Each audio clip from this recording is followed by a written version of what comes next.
Let's start perhaps with the montage. This is a chapter from Peter Berger's book, The Theory of the Avant Garde. And it's ripped out of context, so it just sort of starts in medias res. But I think that there are a lot of points here that are really interesting to unpack and look at how they relate to different ways of composing and so on, and making meaning out of works that we encounter. But Yeah, I go ahead. mean the overall, I'm never 100% sure if I'm understanding any of these readings completely, but with the montage one, I mean, the basic premise that I got was that, just discussing the evolution of thinking about art and, whether it be a visual art or a sonic art, just any piece of art or any narrative, being one that has to make sense chronologically. Yeah, what Into do you mean by chronologically? In that, like, the first part has to make sense in context to the next part, and then that has to make sense in relation to what comes before and after. There has to be like a progression of things that happen naturally that one can sense and can feel occurring. Mm-hmm. And he's basically just talking about this philosophical shift, right, of like the montage being this interruption, and like the shock value of that results in the audience having a, questioning the things that don't make sense in their own lives, which I thought was an interesting point that I'd like to talk about. Mm-hmm. But the overall point was just this, talking about the progression of art as being a, strictly like a chronological thing into becoming, a bit more free in the construction of time and order. Yeah, with this question of freedom, there's also a question of logic, right? Because you're talking about chronological events making sense relative to each other, such that each new event needs to somehow connect to and perhaps even continue some of the aspects of the events that precede it. What he's describing, we didn't spend very much time talking about Aristotle, but he's basically laying out one aspect of a lot of traditional ways of thinking about narrative, but also, musical narrative, musical structure that I think are to be found in the work of Aristotle, the Poetics. I'll just summarize a couple things about that. This idea of logic, of there being something about the way that a narrative or a piece of music is constructed that makes sense, so that there's a sense of forward propulsion to the events that happen. It's not just that there's event one and then event two has nothing to do with event one, but that event two continues something of the logic of event one. In the case of music, this is going to be pretty abstract because music, at least instrumental music, doesn't necessarily have any sort of denotative content. It's not about, this or that particular thing. Aristotle was writing about drama and tragedy specifically. But I think you can see a similar sort of idea in the way that for Aristotle, a well-crafted play is going to have this sense that each event is carefully constructed. Constructed is not quite the right word, is carefully narrated, is carefully presented so that there's this narrative thread. There's a sense of continuity and forward propulsion that emerges out of the logic of the narrative, and that each of the events leads up to a climax where the logic of everything that takes place in the play is suddenly revealed, so that at the climax, so the paradigm example for Aristotle is Oedipus Rex, which has an incredibly complex storyline. So I won't spend time summarizing it now, but one of the things about Oedipus Rex, the whole idea is that Oedipus is the king and his kingdom is suffering from a plague, and then some soothsayer comes and says, oh, the reason that you're suffering from the plague is there's a curse on the city because the previous king was, let's see, what does he say exactly? I don't remember exactly. The thing about Sophocles is that the wording is extremely precise, but the basic idea is that there's a curse because there was some horrible crime that took place. A king was murdered, and his son became the husband of his mother, and this sort of thing, the thing we all know from the Oedipus legend. And the whole idea of that structure is that Oedipus starts out not knowing anything about the crime and everything. And there's this long sort of mystery story. It's like a detective story where he starts to piece together everything that happened, and gradually the noose sort of tightens around his neck and he realizes that he was the killer. And it's constructed extremely carefully and logically. There's this very strong sense of increasing tension. Um, and the height of the tension is this moment where there's this action of recognition, where Oedipus recognizes he's the killer. And there's also this flipping, this tragic reversal, so that Oedipus recognizes that he was the killer, and there's a reversal of fortune, and it leads to his downfall. And everything in the storyline is extremely carefully constructed. There's this very strong sense of forward propulsion that comes out of the logic of this narrative thread that leads up to a climax.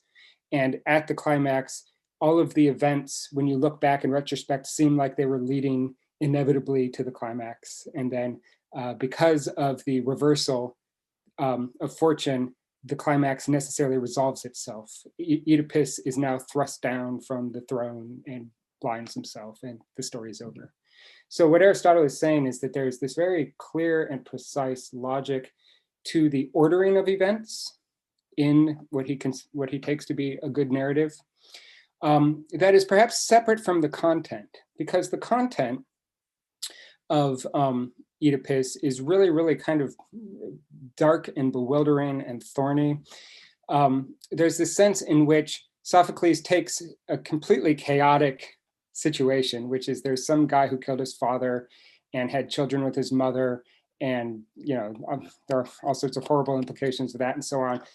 What Sophocles does in the play is take all of that very complex and bewildering and perhaps even senseless detail and put it in a form that has this quality of logic to it, this quality of forward propulsion and meaning and so on. And the basic, I suppose, ethical thing to take from Aristotle's Poetics is that there's this sense that art, in the way it takes the completely bewildering, perhaps senseless, meaningless aspects of the world as we find it, and translates it into some meaningful structure that is expressive because of its precision. It's expressive because of the logic underlying it, that it makes meaning out of the world. That we experience the world as not making a whole lot of sense because things happen that we can't control, that we don't have any say over, that don't seem to be fair, etc. But a work of art, even though it maintains that aspect of perhaps something unfair happens to me, the way the story is told reveals the logical structure of the world, the logical structure of existence, that there seems to be this meaning that comes out of setting up a narrative in a way that flows logically and precisely and so on. You can think of like the difference between history understood as one damn thing after another, it's just a bunch of stuff that happens, versus history understood as a narrative in which we make claims about how one event causes another event, and how, for instance, who knows, Germany lost the Second World War for a variety of reasons that we in history often try to find a way of reducing out all of the complex events that actually took place. I mean, if you think about it, it's like an infinite number of events, like some, random person at some point, had their shoes untied or something. That's one of the events that was probably part of the Second World War. But we reduce all of that stuff out and try to come to some sort of meaning and explanatory framework for why it is that the Second World War took place, why it is that it developed in a certain way, why it is that certain people won, certain people lost, and so on. That's what narrative does. It filters out all the messy and thorny facts of reality into some sort of ideal form. And so that's really the paradigm he's working with here. In a moment, we'll talk about the way that particular understanding of art as revealing something about the meaningful nature of reality, how that in say classical music or in the Romantic period then is sort of an antidote for the Industrial Revolution and the sort of scientific understanding of life and so on. But I guess one way to describe this is something that Aristotle says in the Poetics, because as you remember, Plato thinks that art is just a lie. It is just a way of persuading people to do things, not by giving them good reasons, but just by playing with their emotions, basically. And that it's really just a reflection of a reflection. What Aristotle says is that no, art doesn't just reflect the world. It doesn't reflect the world as it is. It reflects it as it should be, that there's something ideal about the way that a work of art takes the raw data or the raw content of the world. In a piece of music, you have all sorts of complex sounds and everything. And a work of music has this sort of logical structure to it that reduces out everything that is perhaps inessential or unimportant and reveals the logical structure of reality. That's basically the Aristotelian idea that art reflects the world as it ought to be, some ideal state of the world or something like that. Anyway, would you like to continue with what you're saying? I don't even remember where I left off really. You're talking about montage. What happens to that idea of the artwork as unified, as logical, as making meaning out of the senselessness of existence as we find it? What happens when a work of art is no longer logical or no longer organic in that sort of seamless, unified way, but rather is an example of collage or of montage, where it's a bunch of disassociated fragments of things put together? Well, something that the author talks about is the idea of the parts and the whole, and like understanding the parts in order to make sense of the whole. And I feel like and I'm not sure if this is what the author states or if this is just my own, if this is just what I gathered from it, but I feel like with montage, it's sort of the opposite. You have to understand the whole to completely understand the parts. And it gives you actually it could potentially give you an even clearer idea of the parts themselves. But regardless, aside from that, I mean, the utilization of montage in general as a formal construction encourages people, when the audience rather, when faced with this senselessness, this horrible senselessness in a piece of art, they end up questioning the senselessness of their own lives, and it encourages them to either question it in a way that's like, is it really senseless, or perhaps an opportunity to do away with that which is senseless in one's life that one can do away with. Yeah, it's interesting. You could take a Beethoven symphony as an example of, a paradigm example of organic unity, right? This idea of there being an underlying logic, so that, Beethoven's Ninth Symphony seems inexorably to rise to the climax of the Ode to Joy in the fourth movement, right? That, looking back on the entire symphony, it seems like that already way back at the beginning, he was already playing with these ideas. The way that the fifth, the tonal, the atom of tonality, the fifth is like the head motive of the main theme of the first movement and so on. And that there seems to be this very strong sense in which there's this very clear progression to the climax of the Ode to Joy presented in its most triumphant form or whatever.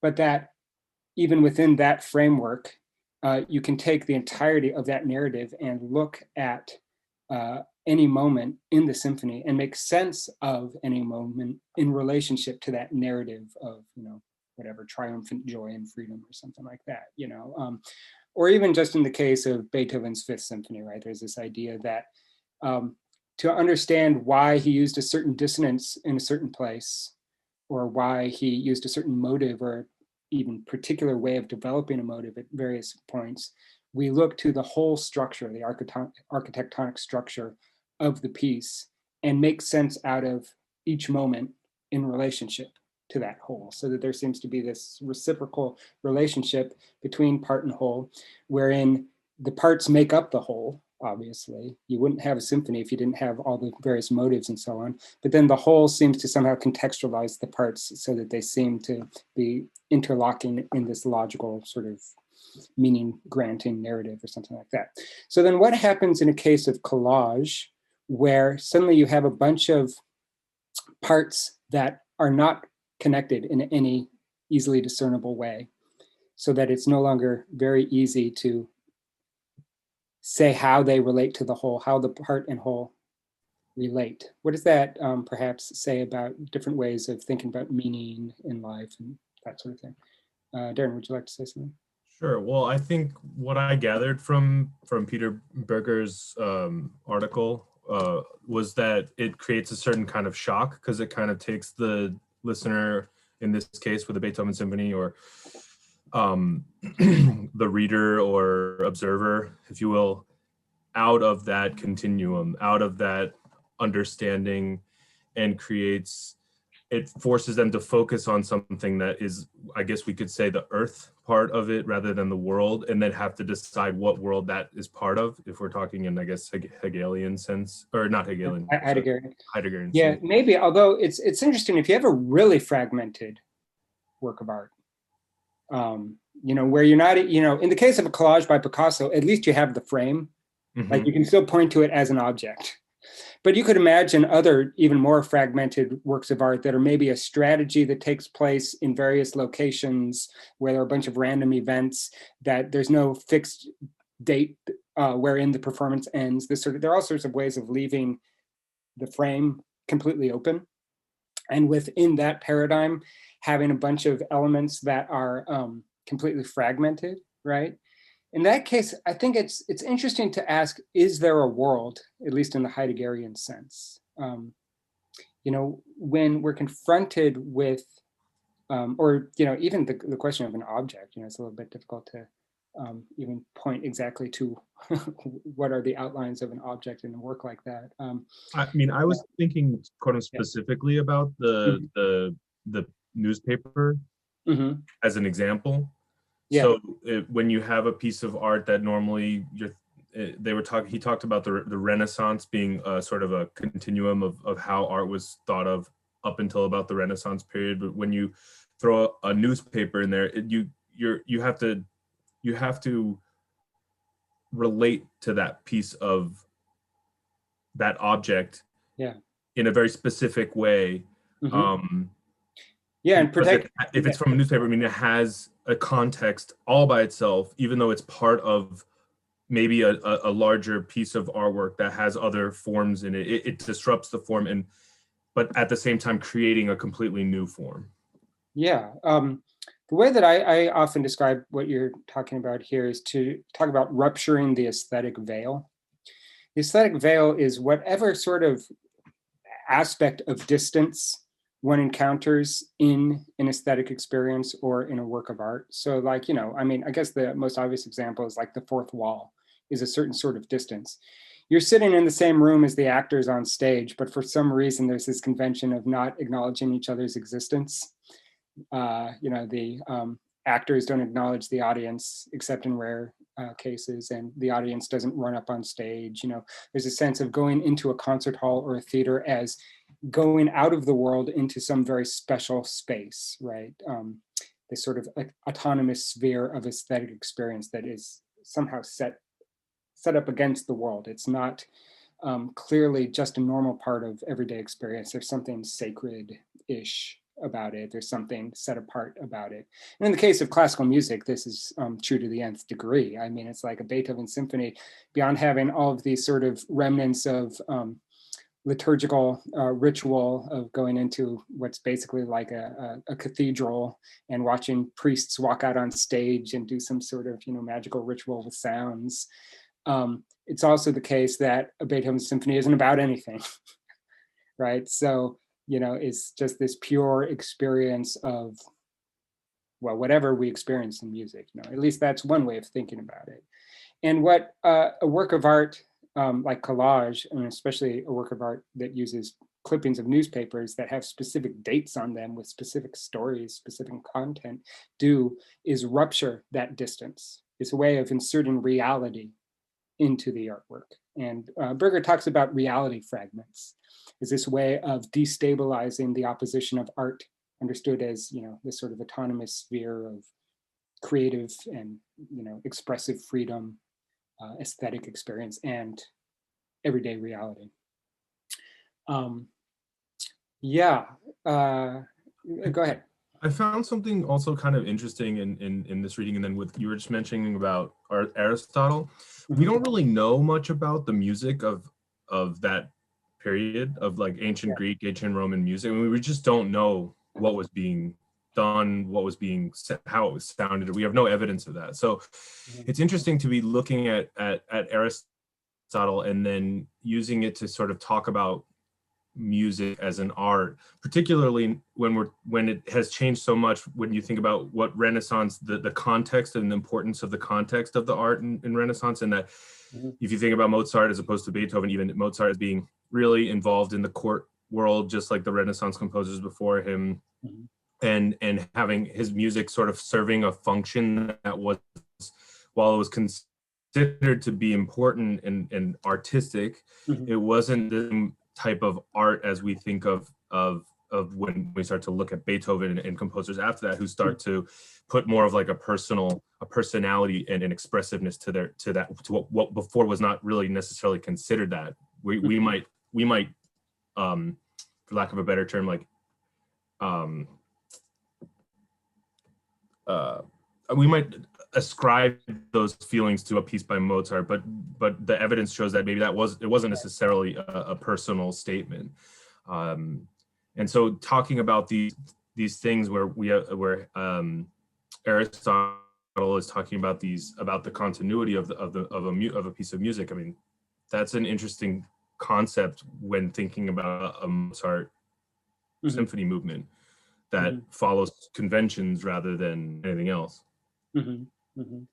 Yeah, I'd say that the Aristotelian framework is kind of like the default framework that you find in a lot of, to the extent that we experience musical form as narrative, it seems that there are a lot of corollaries. Now, one thing about Aristotle is that he is also very specific about genres, and he thinks that there is an approach that is proper to tragedy versus comedy versus epic and this sort of thing. And there are all sorts of aspects about the poetics that don't specifically apply to music, but this basic idea of, art as an ideal, right? As an ideal view of the world, or an ideal image, an ideal reflection of the world, wherein meaning is made out of the raw data, the raw material of the world. And it's done so through creating a sort of logical sort of narrative, I think is something that's certainly descriptive of a lot of Mozart's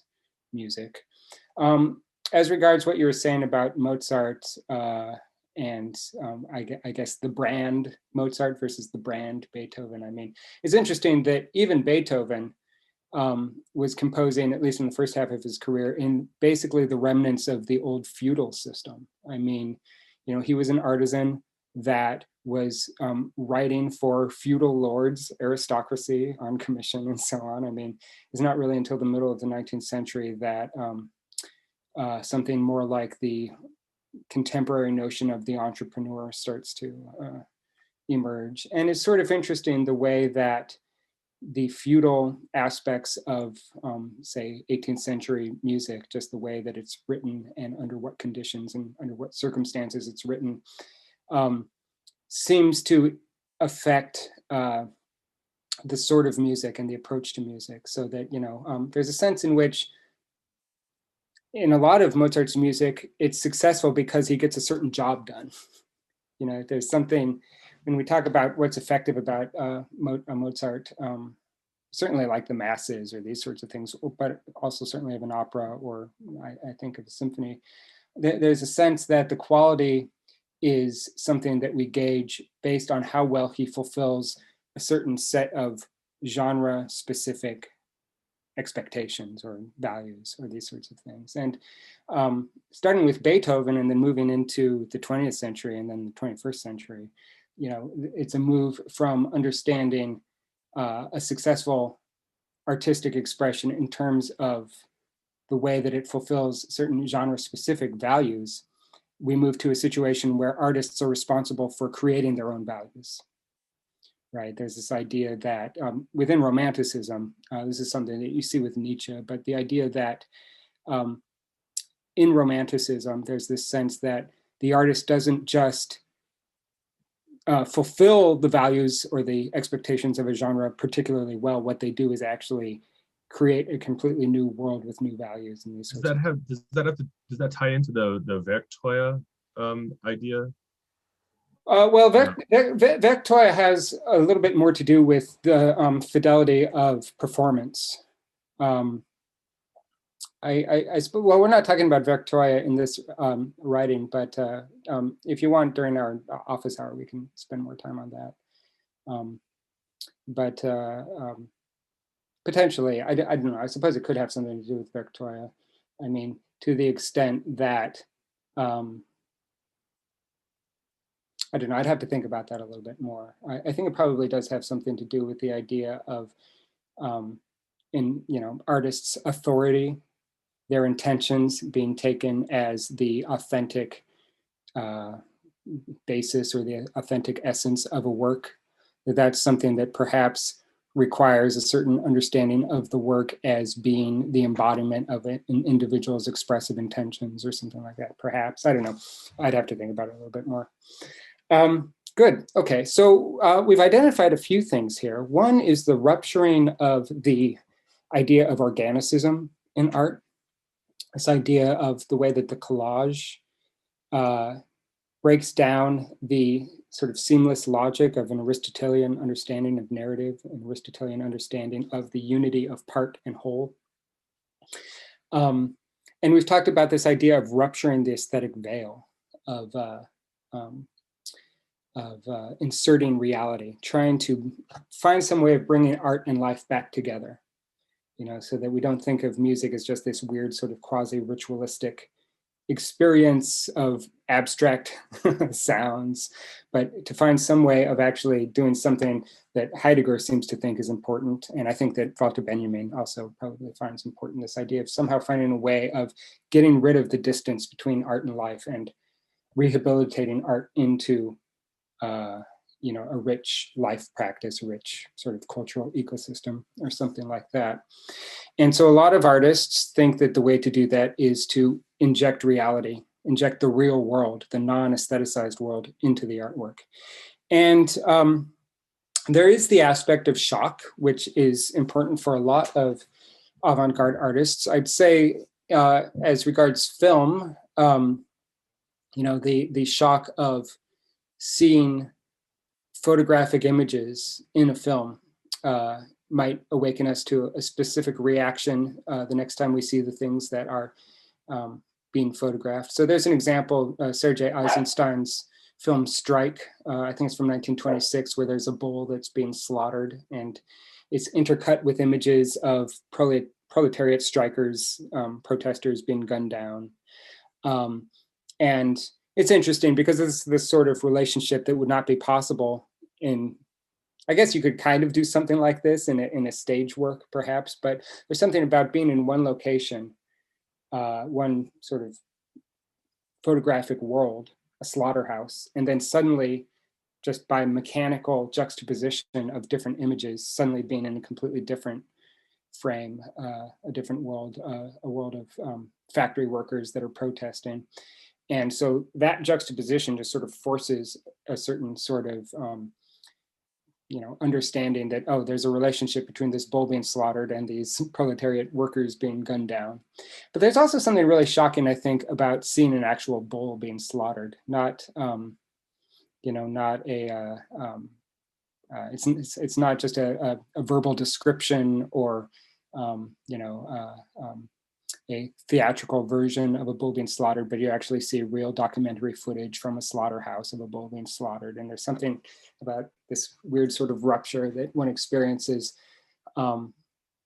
that's sort of outside of the everyday world of your typical cosmopolitan citizen, perhaps. And that act of shock, it was hoped would awaken the viewers to some way of questioning the reality as they find it around them in their everyday world. Because if a film can defamiliarize things like images of a bull or images of factory workers, that experience of defamiliarization, taking things we thought we sort of understood unreflectively and putting them into a really shocking new context, might then lead us to question the things about, say, our social life, our political life, and so on that we just take for granted, and might suggest that there are other ways to experience the socio-political world. But actually, Berger makes the point that it's not very successful, right? What does he have to say about shock value and its political implications? Well, it only goes so far. I mean, you know, you get used to things, and also human beings are inherently meaning creating creatures. You know, our brains are designed to create meaning out of meaningless things. So, you know, you can only be shocked so many times before it just becomes organic again. Mm-hmm. Mm-hmm. Anybody else want to comment? Yeah, Jay? He also says it's non-specific. Mm-hmm. Like if you show somebody something that infuriates them, his example is Dadaist art. You show them something that they don't understand, they're not going to slow down to understand a specific point. They kind of have this broad, non-specific fury directed at it. So it's hard to make a piece as a precise critique of something, or you know, yeah, when you're making somebody more generally angry. That's true. I mean, there's also the fact that different political factions on the opposite sides of the political spectrum made use of the same techniques. So that the proto-fascists, the futurists, and so on, and the early Soviet avant garde filmmakers made use of basically the exact same techniques, but hoping that they would awaken different political perspectives, right? So that there's something about, I think that it's just generally saying that there's something about art that is always, because of its distance, there's always something a little bit general about it. It's hard to make an artwork that does sort of invite a specific viewpoint of the world and still have it be an engaging and rich artwork. You know, it's easy enough to make propaganda that suggests specific viewpoints, right? But there's this idea that art is not about that sort of very precise persuasion. It's about just the sort of general activity of questioning the framework in general. And questioning the framework in general could be used in a wide variety of different political orientations. There's another reason that he thinks that the injection of reality as an attempt to rupture that aesthetic veil, rupture the sort of, when we look at Benjamin next week, we'll see the term aura, which is also something related to what Adorno calls phantasmagoria, but it's what Benjamin describes as the aura is this feeling of distance, however close an artwork may be, that there's always this sort of aesthetic distance between us and an artwork that makes it seem special, makes it seem somehow outside of the everyday. I just see here one of the sentences that I underlined is on page 78, and so it's fun to perhaps to unpack what's going on in this sentence. It's in the second paragraph, or the first full paragraph on 78. He's talking about how Adorno notes the revolutionary quality of the new procedure of injecting reality into an artwork. And he says the semblance, he uses the German word Schein, of art being reconciled with a heterogeneous reality because it portrays it, is to disintegrate as the work admits actual fragments, the scheinlose Trümmer, of empirical reality, thus acknowledging the break and transforming it into aesthetic effect. So let's try to take this apart. What is Adorno saying here? Let's try to get this. First of all, what is the semblance of art? And what is it about art? How does art reconcile us with a heterogeneous reality? It has a little bit to do with what I described as regards Aristotle, but maybe there's one additional thing I can say about the context. This idea of the romantic critique of enlightenment.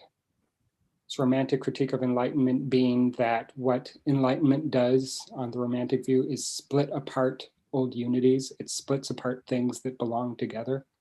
So like when I was talking about the butterfly example, the Enlightenment understanding, the Enlightenment approach to understanding what a butterfly is to strip it out of its situation, to strip it out of its ecosystem, pin it to a wall, dissect it, analyze its mechanical functionings and so on, right? That there's this sense in which really to understand a butterfly, say in Heideggerian terms, is to understand the way it copes with its environment, the way that its environment is dependent on it and it's dependent on its environment. You could transpose that to art, right? When you think about art no longer as this thing that is embedded in this web of social relationships and values and interactions, but rather as a thing that's hung to a wall in a gallery of completely white, clinically white antiseptic walls in your typical gallery, right? That there's this sense that we somehow come into a fuller awareness or even a fuller understanding of an artwork by stripping away everything inessential and focusing just on the thing. I mean, you see the same sort of thing in, say, the way that universities began to develop in the 19th century, so that by the beginning of the 20th century, now we have hundreds and hundreds of different disciplines that can't even talk to each other because their terminology is so specific and their frameworks are so specific and the writings and the people that they respond to are so specific. But that, in fact, if you really wanted to have a clear sense of reality, it would probably be better, at least on the romantic conception of things, to try to bring together different viewpoints and sort of bring them back into some sort of unity. In the case of, say, the Industrial Revolution, I mean, we have a really obvious example of this, the way that because of how the Industrial Revolution ruptures the family as the basic societal unit, we developed this theory of individual autonomous agents, autonomous individuals as being the basic level of society. And so that we're all sort of free to make our own lives mean what they are, mean what they mean, and so on. There's this idea of, modernity fracturing communities and this sort of thing. But even just in a factory, the way that if you compare artisanal labor, if you're a shoemaker, a village might have 2 or 3 different shoemakers and they're completely absorbed in designing the shoes and crafting them. And it's not very efficient because you have a lot of reproduction of labor and so on. But there's a sense that there's this sort of unity that is part of being a full human being that gets lost when you modernize and rationalize everything. And so in a factory, no longer do we have the sense of our experience of labor being this sort of crafting of an object, a shoe that might be really, intricately designed and crafted and so on. Rather, the experience of labor is just, pulling a lever, 2,000 times a day, and the lever, adds an extra pin or something to each shoe as it passes by on a conveyor belt, right? And so there's this fracturing of modernity and rationalization that splits apart the unity that is proper to the full human experience of the world. This is the basic set of beliefs in the romantic critique of enlightenment. And one thing about art in this picture of things is that because artworks are deeply unified, say, in the case of a Beethoven symphony, the part and the whole are deeply unified, so every motive contributes to the whole, and we can understand each part in relationship to the meaning of the whole and so on, that art is like a corrective or like a medicine to mend the fracturing of the world in modernity. So these ideas are all going to be related to what Adorno has to say here about a heterogeneous reality. When Adorno is saying that the semblance of art being reconciled with a heterogeneous reality because it portrays it, the idea is that what a work of art does is take all the fragmented, the fragment content of our experience in the modern world, the fact that we experience ourselves as individuals first and foremost, and not necessarily in terms of communities or whatever, all these various ways that modernity fractures life. What art does is it reflects that fractured experience of the world, but through the working of an artwork, the organic unity of an artwork, it takes all of the seemingly disparate, heterogeneous, fragmented aspects of the world and brings it into a unity. It brings it into some sort of sense of totality, perhaps, which, at least for the Romantics, is taken as being like a sort of way of healing the fragmentation of the world. But that's really just another way of describing what Aristotle was saying in the Poetics, that the world as we find it is bewildering, and a work of art makes sense of our experience of the world. Okay, so does that mean for Adorno also, it's not about the content of the art and about the framework? Well, the logic of its presentation. Well, what do you mean? It's not about the content? I thought when you explained Aristotle, for Aristotle, like a play is good because of its presentation of logic, not necessarily the content of the play. Mm-hmm. Is that equally true in the example here? I don't think so. I think that Adorno thinks that, well, first of all, Adorno is going to be extremely dialectical, so that he doesn't think you should go very far in either direction, full on form, full on content, that what's going to make a work of art, good or valuable or true is going to be something about the way that the formal working of the piece relates to the content. But for Adorno, it's going to be really important the way that an artwork actually reflects social reality in a way that doesn't give us the lie of organic unity. So the thing about what Adorno would say is that, there's something really specious and spurious about the idea in Romantic art that art heals the fragmentation of the world, right? He thinks that that's really just sort of a noble lie, basically, right? That our experience as completely rationalized subjects in the world is just going to be fragmented. And that what a good work of art should do is somehow find a way of reflecting that aspect, for instance, of fragmentation, but in a way that is not itself determined by the rationalizing principles that bring about that fragmentation. But let's pick this quote apart a little bit. And I think some of those ideas will become a bit more clear. So the semblance of art being reconciled with a heterogeneous reality because it portrays it, right? Does that make sense so far, given everything I've said? Okay.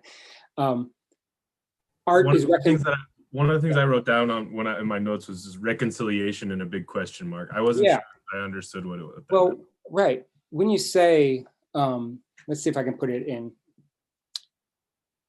as make it as in put it in as concrete a form as possible. Okay. Probably a lot of us experience the world in terms of a certain sense of fragmentation, that like we'd like to connect to each other, like have a community. We would like to be respected by our peers and have a sense that we belong and so on. And there's something about modernity that seems to always be pushing against that, because what modernity is interested in is fragmentation in the interests of efficiency, right? Yeah, so like, I mean, the fact that, we could spend 10 hours talking about philosophy and art and like hugging and holding hands and whatever, all these sorts of things. But we can't do that because we're on the clock. We need to make a living. And the way we make a living is through various, rationalized jobs that we have. Maybe we work in a bookstore and, we get paid a certain wage for a certain, very limited set of actions that comprise our labor and this sort of thing. And there's a sense that the modern condition of the world, the rationalization of the world, that everything is organized with an eye towards maximum efficiency, that it somehow creates this sense of being cut off from the world, of being cut off from nature, of being cut off from the sense of community, right? This is the basic fragmentation of modernity, right? But what does art do? When we go and listen to a Beethoven symphony, for instance, since it's the paradigmatic example of romantic art trying to heal that fragmentation, we have a sense that we're communing with the cosmos or something. I mean, certainly this is at least what Beethoven seems to be shooting for in something like the Ninth Symphony, where, he combines all these different styles of music. There's like Rossini, there's the Turkish March, there's fugue, there's all this stuff, right, that seems totally incongruous. But there's something about the logic, the structure, the narrative of the symphony and the expressive aspect of it that seems to bring all this heterogeneous, completely disparate, unrelated stuff together in a meaningful way. So there's like it's combining the whole world into a single expressive voice or something. In fact, the text by Schiller is saying exactly that sort of thing. All of the words in the text are talking about, well, of course, all people are brothers. They don't have, Schiller didn't have anything to say about women. And, it's always a little bit questionable whenever anybody talks about universality. You always should ask who's being left out. Because in order to have this sense of universality, in order to have a sense of totality, of complete system where everything interlocks, you have to have an idea of purity. That universality requires this idea that there is a way of connecting things, and that anything that doesn't, that can't be accommodated in the system is just excluded. I mean, in the case of Aristotelian aesthetics, that's explicitly what's happening. You're stripping away all the stuff that doesn't matter and focusing on the logical construction of the narrative, right? But anyway, the idea is that in an artwork, in this traditional sense, there is this sense of unity that, because we can never capture that feeling of unity in the modern world because of the way that our jobs, our work lives, the interests of capital, the rationalization of the world with an eye towards efficiency fragments our experience of the world. The one way that we can gain some experience of unity, of communing with nature or communing with whatever, like the world spirit or whatever, however mystical you want to get with this, the one way we can do that is through art. Because art takes the world and by reflecting it, all its different confusing aspects, its content, into an expression that unifies all that, it's a way of healing that aspect of fragmentation that we experience. Okay, so that's the romantic, a particular take on the romantic conception of art, that art is this way of communing with this sense of unity with reality, unity with the world, unity with each other, and so on. So when Adorno is saying that the semblance of art, the semblance is that aspect of an artwork that makes it seem out of the ordinary. And I was talking about the aesthetic veil. It's not just that, we walk down the street and we immediately feel at one with all of nature and, all humanity, blah, blah, blah.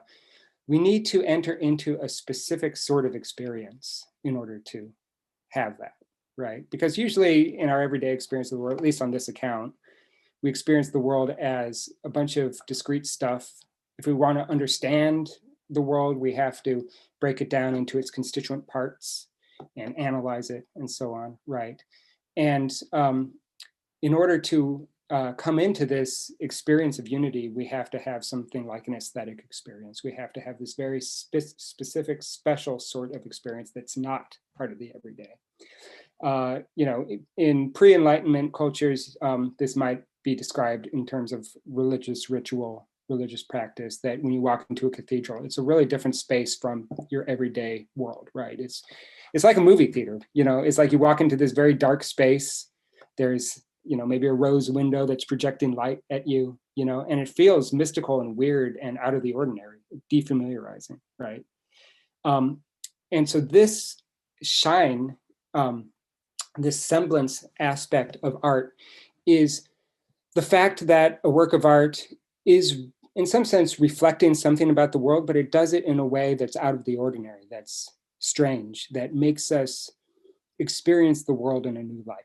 Instead of a fragmented way, maybe it makes us experience the world in terms of unity or something like that. Okay, so that's the semblance of the artwork. The semblance of art being reconciled with the fragmentation of modernity, right? Because what art does is heal that sense of fragmentation. We can feel the sense of unity.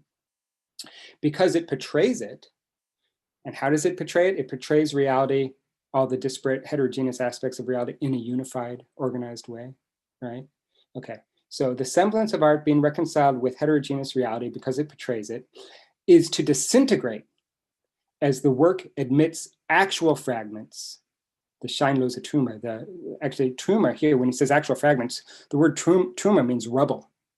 It means like the broken down fragments of the actual world now invade the unified sphere of the artwork, right? How does it do it? Well, we actually put in photographic images, clips of newspapers with real stories, maybe recorded sounds. Actual reality now invades the artwork.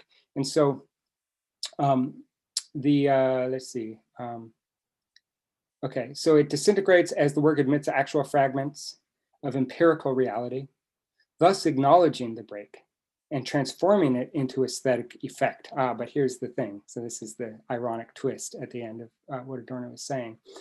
Because of the way the fragments of reality that were meant to rupture that aura, that aesthetic distance that allows for unity, they're brought up into the artwork, and we still experience the artwork as work, even though it's fragmented, even though it has newspaper clippings and so on. We still have the sort of aesthetic object, the artwork, and there's not a true rupturing of the aura, of that distance, of that that what he calls the shine. So basically, I mean, what he's saying is that it's a failure to try to bring art and life together this way because of the way that the reality fragments are aestheticized. So if you think about like 4 minutes, 33 seconds or something like this, right? 4 minutes, 33 seconds is all about helping us experience everyday world in its own light, right? And so one way of reading 4 minutes, 33 seconds is that it's a democratization of aesthetic experience. So that aesthetic experience now can be understood not just in terms of paintings and sculptures and beautifully, logically constructed objects, but we can experience all of reality in this way, everyday sounds. But the thing is that it's not really that breaks down the paradigm of autonomous art or of aesthetic experience as this special rarefied realm of experience. What it does is just take everyday reality, everyday sounds, and aestheticize them. And the reason that this is interesting is that generally, you would think that if we could break down the sort of elitist understanding of aesthetic experience as being this special rarefied realm that only maybe elite artists and intellectuals can enjoy and so on. If we really wanted to make it democratic, it would seem like the best way to do that would be to get rid of all that, special arty kind of whatever, aesthetic, blah, blah, blah, mystical stuff. Let's just inject reality into the artwork. But what happens paradoxically is that when you do that, at least in avant garde cases where the artwork is still really strange and thorny and hard to understand, it doesn't actually democratize the situation of art and its relationship to life. What it does is just absorb more of the real everyday world into the aesthetic sphere. And the way that you can test this is just by, take your random, everyday, non-elite, bus driver or whoever, off the street, and bring them to a performance of 4 minutes, 33 seconds and ask them what they think of it. If they say, oh, that was such, that really like spoke to me because it was like speaking to me on my level or whatever, or it was democratizing, breaking down the elitism of the aesthetic realm. That's not what they would say. They would see it as like a really kind of, I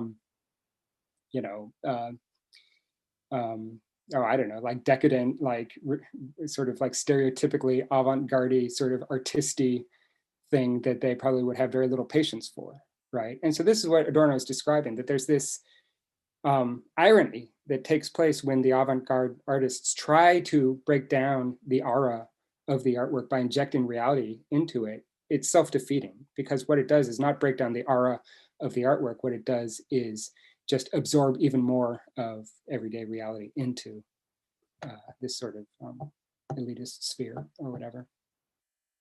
Does that make sense? Yeah. So, you know, that's one sentence. I understand that there are quite a few other sentences here that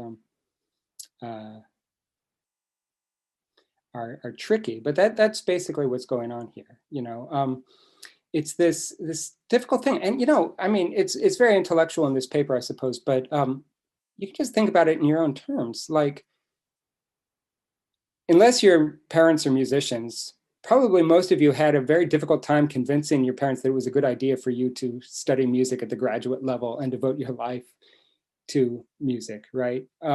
There's this sense perhaps that because of the way that in modernity, music and art has become this extremely, well, in quotation marks or even out of quotation marks, useless endeavor, right? There's something useless about art. And it's useless precisely because we tend to think of art in terms of this rarefied realm that's separate from everyday utility or experience or the everyday world, right? It's separate from all the actual cultural practices that in pre-modern cultures art is just sort of part of, so that, you know, like Mozart is writing music that has a utility, it has a function, a social function to it. And in modernity, we have this situation where art is now completely segregated from society. And it seems like a waste of time, or like just the plaything of the elite and the wealthy and so on, right? And if any of you are interested in finding a way to bring art back together with life practice, then this is exactly the sort of problem that you're going to be dealing with. Like, how do you basically create art such that it creates a new sort of world in a Heideggerian sense, like the world not understood just as defamiliarization or questioning or, you know, defamiliarizing the objects of experience, but actually like creating a life praxis for a culture, right? This is the problem. This is what's so difficult about art and modernity. This idea of there being a division between art and the world, which I think is really, in some sense, an expression of a particular Enlightenment way of understanding the relationship of the subject to the objective world, right? That there's this necessary break between a mind perceiving and understanding the world and everything that is to be understood. When you transpose that onto artistic terms, there's this separation of the rarefied sphere of aesthetic contemplation of a subject experiencing art, and it's somehow separated from the world of perhaps objective causality or political or economic considerations or these sorts of things. And so the question is, how do you get rid of that separation in a way that's not self-defeating, in a way that really does create a new life practice for a culture that's not elitist, that's not, really just another expression of the fragmentation of modernity. Because one of the things about autonomous art, you know, classical music thought of as this special sphere of human activity that's separate from more practical concerns, is it's really just fragmenting art from life.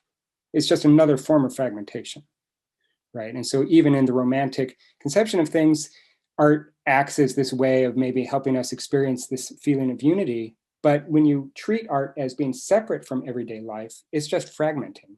It's just another form of fragmentation, right? So these are the problems they're dealing with. And these are the problems that are going to be very important for Adorno and Benjamin next time when we look at the question of aura and phantasmagoria. You know, it's time to go. So I'll just say one or two sentences about the other reading and the relationship of, outside, inside, subject, object, body, mind in that article, because that is dealing with a very similar sort of problem. You know, in that case, what they're dealing with, what the author, Jonathan Crary, is dealing with, is this collapse of the idea of vision as being the sort of thing that is neutral, as a sort of non-situated, non-physical means of gathering knowledge, gathering evidence, right? There's a motion from that to understanding vision and perception as being directly embodied, so that the body, the physiognomic properties of the body basically shape perception. It's not that perception is this neutral thing.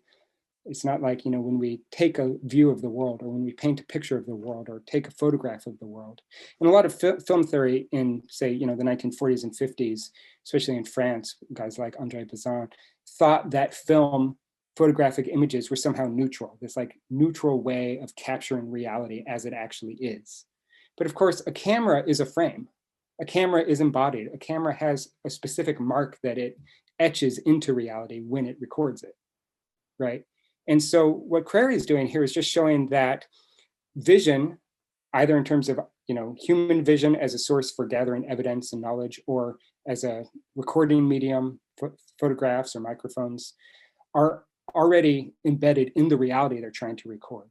So that's perhaps one way of thinking on Heideggerian terms of a way of bringing about a unity, or bridging or eliminating the gap between the inside world and the outside world. If we think that the inside world is already situated in the outside world, then it's part of the outside world.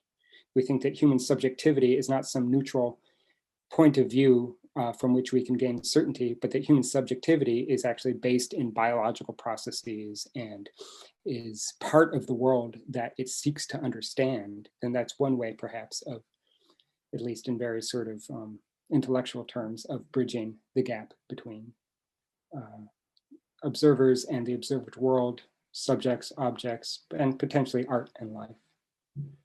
So, any questions on any of that?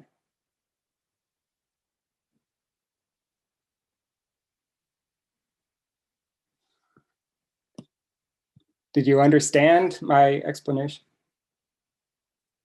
Yeah, good. Okay. Yeah. I mean, it's, when you really just transpose it into everyday terms, it's the sort of thing we deal with all the time. Why are we studying music? And wouldn't it be nice if studying music actually, and practicing music, being musicians, actually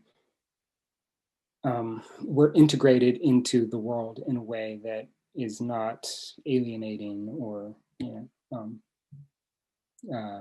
just about the accumulation of wealth, or the maximization of efficiency. But if we could find a way to bring our experience of the world through art back into everyday experience, everyday life, find a way of reconciling those things. Well, that's the problem. So I guess I'll see you all next week. Okay. All right. See you. Bye-bye.